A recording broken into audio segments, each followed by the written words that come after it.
बिस्मिल्लाहिर्रहमानिर्रहीम। अस्सलाम वालेकुम। जी साकी आपसे मुखातिब है। नाज़रीन, आज 3 सितंबर 2021 का दिन है और तमाम पब्लिक और प्राइवेट स्कूल्स के लिए एक ताज़ा तरीन ब्रेकिंग न्यूज़ है। सूबाई वज़ीर तालीम पंजाब जनाब डॉक्टर मुराद राज साहब ने अभी अभी ट्वीट किया, जिसमें उन्होंने कहा कि 6 सितंबर से 11 सितंबर तक तमाम पब्लिक और प्राइवेट स्कूल्स बंद रहेंगे।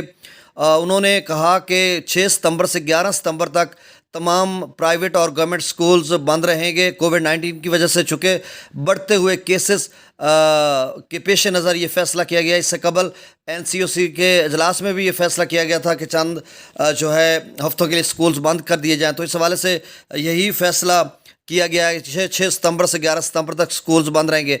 तो नाज़रीन, आज 3 सितंबर जुमा का दिन है और कल वर्किंग डे होगा स्कूल में।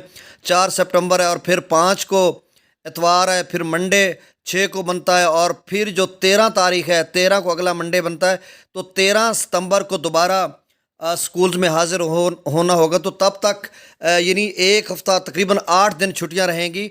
ये छुट्टियां स्टार्ट होंगी कल 4 सितंबर बरोज़ हफ्ता से और फिर ये 12 सितंबर बरोज़ हफ्ता जो अगला है तब तक स्कूल्स बंद रहेंगे। बल्कि इतवार जो है 11 सितंबर को हफ्ता बनता है और 12 सितंबर को इतवार बनता है, तब तक स्कूल्स बंद